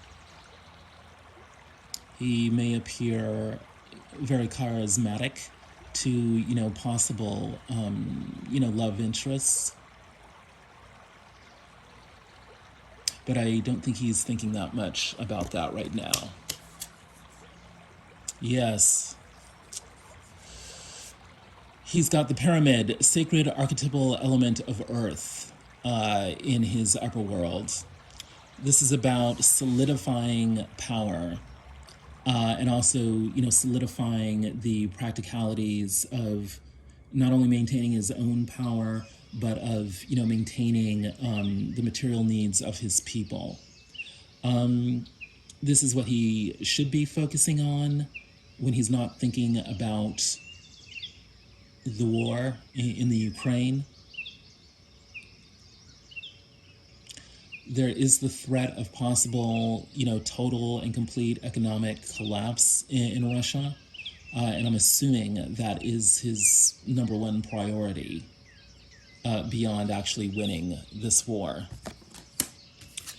What's in the motivation? Ashe. The world was created by one. Yeah, he's motivated by power. Ashe is the power to get things done. Here is symbolized by the infinity symbol between two hands, which appear to be coming from different people. Yeah, but for Putin, this is all about holding on to power. If he can, live to survive another day, then he gets to experience, bliss. But if he doesn't, then all the overwhelming excitement in his mind, might just do him in. What is, wow, the outcome? Great things take time. This would suggest that the war is going to be protracted. I have made, comparisons before between this war and the United States' involvement in Vietnam, which kind of went on and on and on, ultimately to, a defeat for the United States. It may very well be that the Ukraine is Putin's, Vietnam. It appears to have been to the advantage of the Ukrainians to drag, this thing out. They are under pressure to, live another day. And every day that they manage to survive, without the Russian occupation in place is another victory for them. So the longer this thing goes on, the more that, Putin loses face.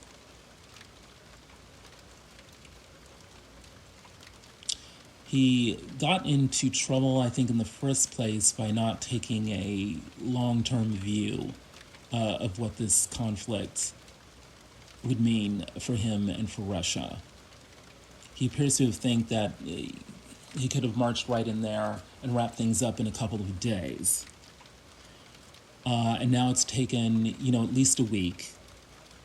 And who knows, it could actually go on for months, depending upon how resilient the Ukrainians are and how, well supported they are in terms of arms and military expertise, by the West.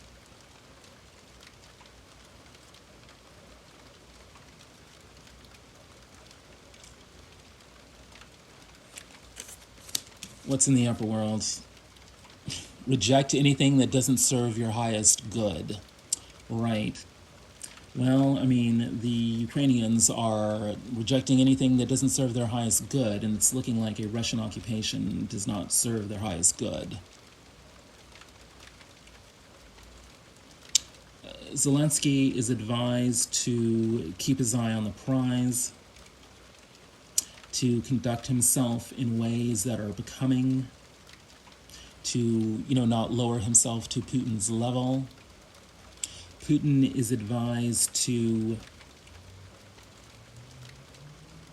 elevate himself to a big picture perspective that takes a more long-term view of how to achieve stability and a return to grandeur for his people.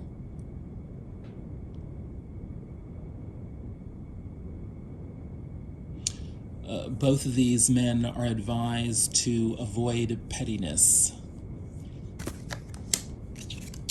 What's in the motivation? Oh, this is interesting. Indifference.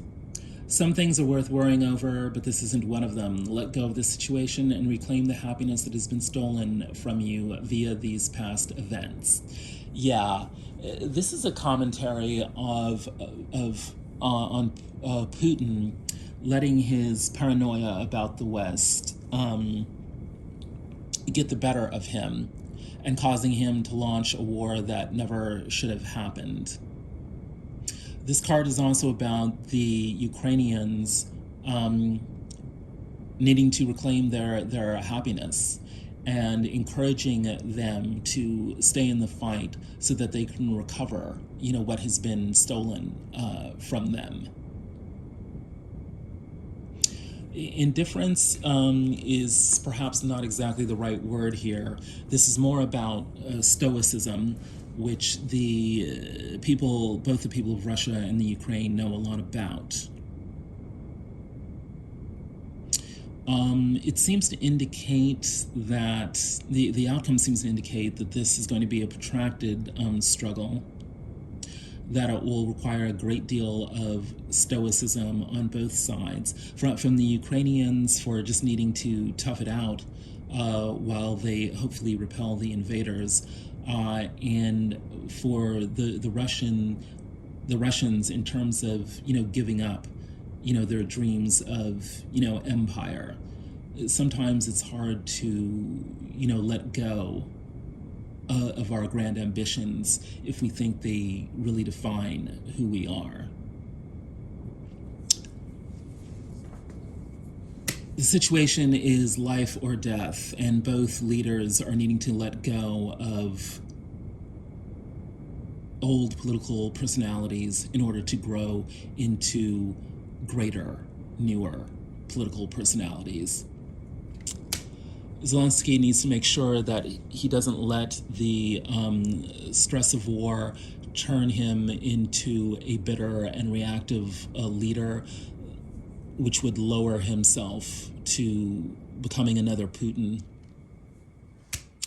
Putin needs to gain control over the butterflies in his stomach.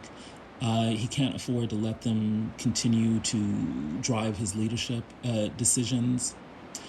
He is dealing with a bunch of overwhelming excitement, part of which is grounded in delusions of returning Russia to the grandeur of empire. He would do well to find himself, a new love. Doing that would probably go a long ways towards, resolving his personal frustrations, which lead him to make massive political errors. And it's looking like this very well might be a protracted struggle, because the outcome is that great things take time. Both leaders are advised to reject anything that doesn't serve their highest good. That is, they both need to take the high road, and they both need to be have a stoic sense of indifference that allows them to release this conflict and put their peoples back on the road to happiness. Let us give thanks and praise to the great and holy Father Asar for his practical guidance for Zelensky versus Putin. Let us now, if any of this resonated with you, please like, share, subscribe, comment. Otherwise, let's move on to pile 4. If you chose the rose quartz sphere in this pyramid, you are in the right place. Welcome to the Council of the Elders. Let us honor the Council of the Elders who are going to integrate all the wisdom we received in the previous 3 piles. At the heart of the situation, I should say the overall energy is the 7 of Pentacles, which is about needing to plan for the future. And the advice is the Page of Pentacles, needing to take a look at economic issues with a fresh eye. We have the Queen of Machetes at the heart of the situation, needing to take a very clear-eyed view of the enemy, our allies, and what could possibly come of this conflict. This is no time for BS. There needs to be a lot of communication on a worldwide scale. There needs to be a coordination of global interests here to resolve this conflict. We can't afford to be idealistic. We need to have a very clear-eyed view of realpolitik. And we're dealing with the death of an old order. We don't know if this will result in the death of either Zelensky or Putin, but either the survival or the death of both is on the table. Zelensky could be facing, physical death. Putin could be facing, political death. Either way, this situation has become a life or death situation, because the situation of both countries needs to renew itself into something completely and totally different. What is in the upper world? The 5 of Pentacles. The Ukraine is being, reduced to, utter poverty, and feels like it's being abandoned, by the Western world, because it won't impose a no-fly zone. On the other hand, Russia is facing severe economic situations, which will reduce its country to poverty, and they are being diplomatically and economically isolated, so they feel abandoned as well. Then we've got the 5 of Swords, right? Competition, one-upsmanship. Both sides are playing, a game of chess and are desperate, to beat each other. Meanwhile, the entire world are horrified, onlookers who are also needing to position themselves according to their own interests in relationship to what Zelensky and Putin are doing. And disguise.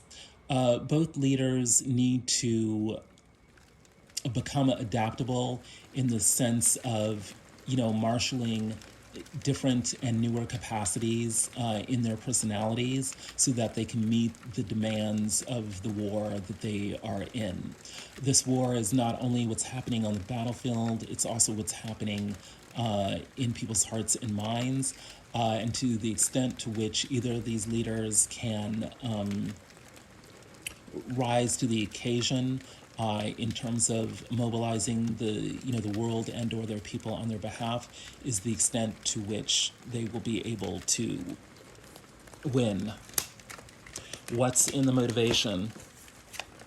Death. A grand historical cycle is coming to a final close, and it's represented by this war. And that's what's going on there, above and beyond either leader, facing a physical or political death. Then we have, right, the Four of Coins. This war is very much about, economic stability, being able to hang on to it or to regain it. Both leaders are kind of dealing with manifesting their inner child in this battle for sovereignty and stability. Zelensky appears to be having a very positive expression of his inner child, while Putin appears to be having a negative expression of his inner child. Hopefully, both of them will be able to attain a newer and higher level of consciousness that lends them the adaptability and cleverness to survive in different realms and to bring different realms together. Zelensky would appear to have good luck on his side. He's got the wheel of fortune. He appears to have much of the world's support on his side, and things could quite possibly trend in a very positive direction, both for him personally and for his people. This is reinforced by having the free man or the fool show up. This is a person who is walking away from a visit inside a mausoleum. It suggests that Zelensky will witness much death, but will walk away from it scot-free and set his people on a new course to economic prosperity that comes out of, rebuilding the devastation that the war has visited upon them. He's advised to avoid conflict like poison. Do not let the war turn him into a bitter, reactive man. Opposition will not be easy to ward off because even if he wins this war, he will have to continue dealing with opposition from Russia, and he'll also have to press the West to, deliver upon promises of economic aid. What's in Zelensky's upper world? He's got the Page of Brooms. He's under pressure to show up as, very enthusiastic and charismatic so that he's able to lead his people properly. This is very much a spiritual challenge and a spiritual quest for him. The fact that he needs to be a wartime president. He's got the Two of Pentacles. Yes, there's no doubt about it.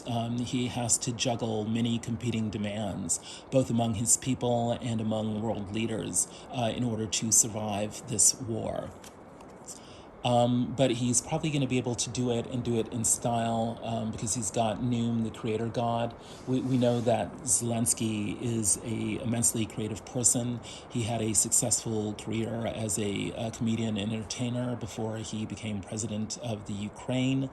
It's looking like he will have the power to create situations and guide people in creative ways to survive and heal from this war.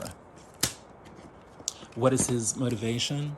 The Empress, to birth a new world order by aligning his people and the people of the world in a very creative and emotionally satisfying way, to mobilize surviving the war and rebuilding after it. And he also has justice on his side. He is keenly motivated to get justice, for his people. He probably will become obsessed with, prosecuting war crimes after the war, assuming Ukraine is in a position, to do that. And his power animal is the Okapi. This is all about embracing the power of the human spirit, which is what he appears to be doing at this time. What's going on with Putin? The Knight of Pentacles. He is committed to restoring Russia to its economic stability, and even royal, grandeur. He wants to reestablish the former Soviet empire. That's his long-term goal. That's what he's committed to do, and he has the power and the stick-to-itiveness to accomplish that. He has been divinely guided in many ways because he's always had the power of the chariot with him. He raised himself from very lowly circumstances to become one of the most powerful people in the world. And in fact, it's now a problem for him now that he's nearing the end of his life and has reached the pinnacle of power. How does he continue to maintain his chariot-like progress forward? He apparently has these grand ambitions of empire building. And of course, the world is giving him stiff resistance, to that. So what's going on in his mind is this overwhelming excitement motivated by his love for Mother Russia. There's sort of like this endless fuel for conquest that defines his existence, and that is a challenge for the rest of the world. What's going on in his upper world? The Page of Cups, having to deal with a certain kind of emotional immaturity, a certain kind of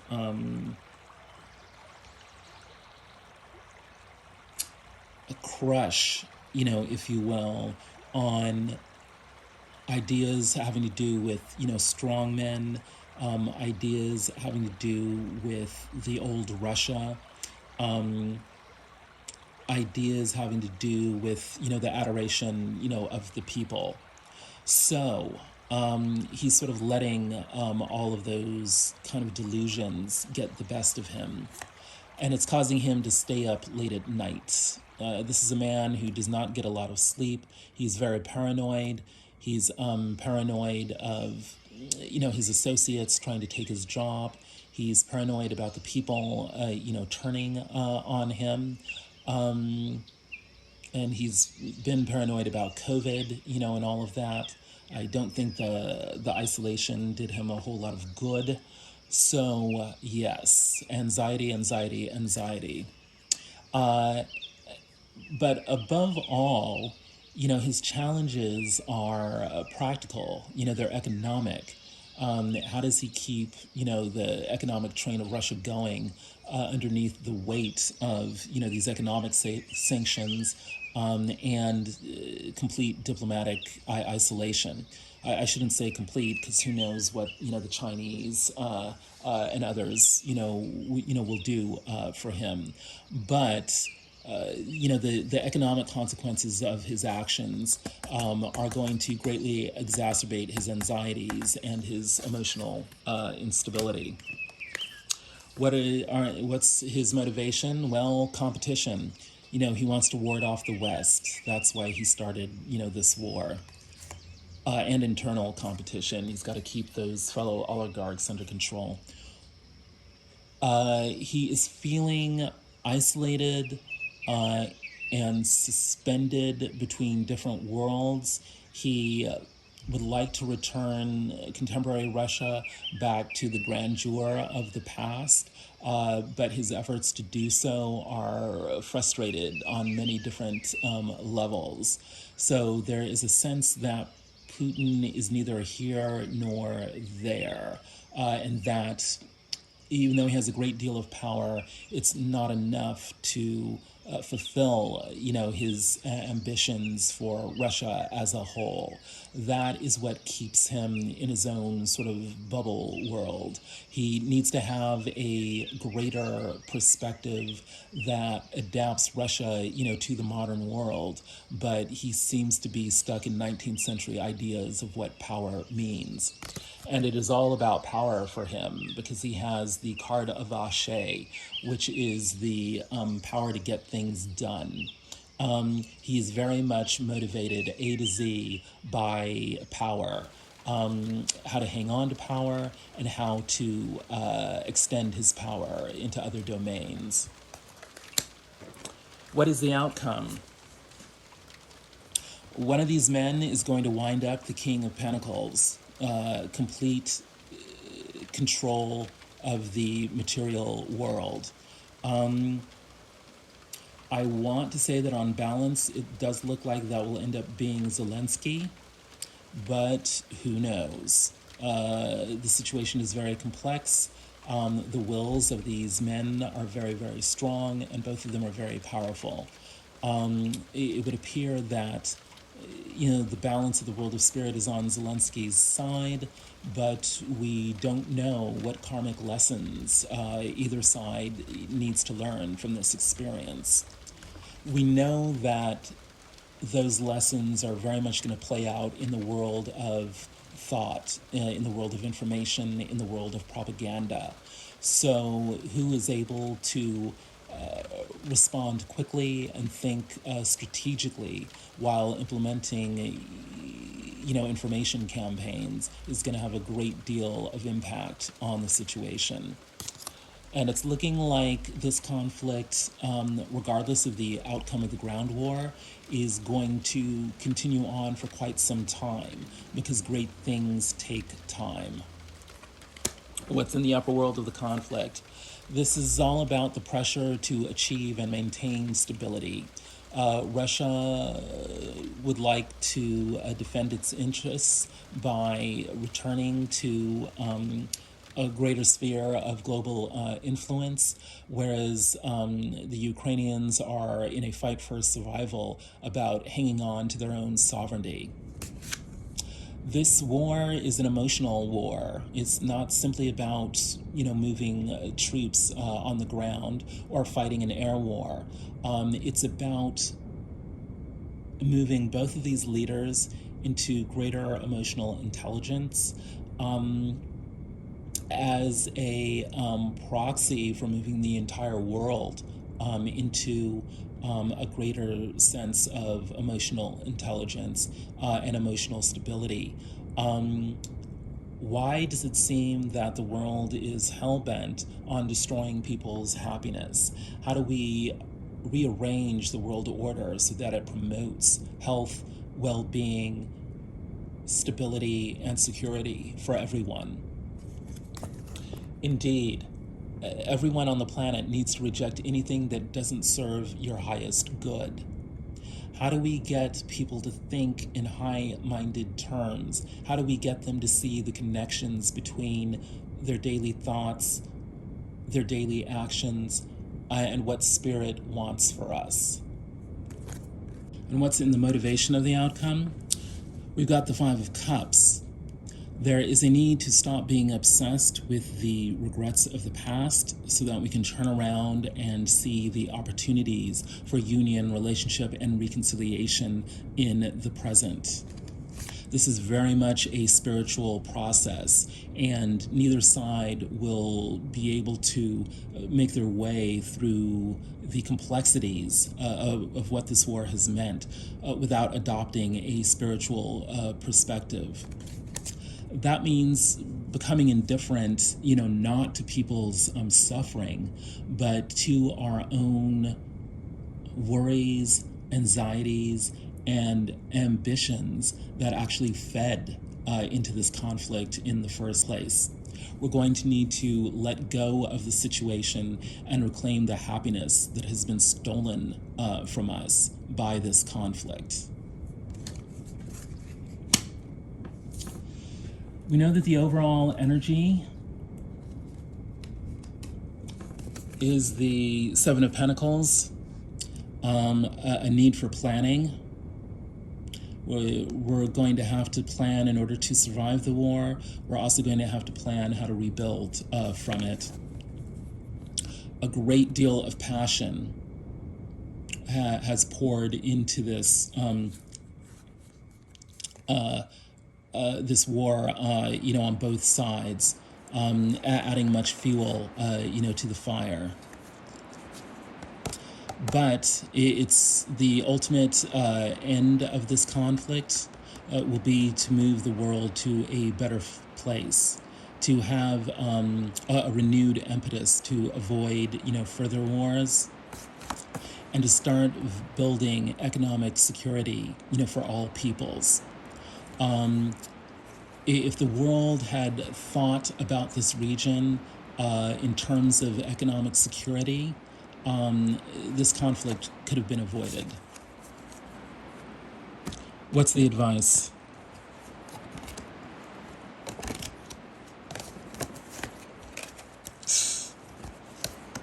We know we need to look at economic issues from a fresh new angle. We need an economics that's rooted in providing for the emotional happiness of families by tending to their economic needs. We need a new way of thinking about how to approach international conflict and establish long-term security. Right. And we need to raise the situation to an entirely new level by thinking about it in spiritual terms. How can we use economics to bolster people's spirits? And how do we provide for everyone, not just the elites? Very positive advice. Let us honor the Council of Elders for helping us to integrate, all that knowledge. If any of this has resonated with you, please like, share, subscribe, comment. Let us leave by acknowledging and honoring the suffering of the people of the Ukraine.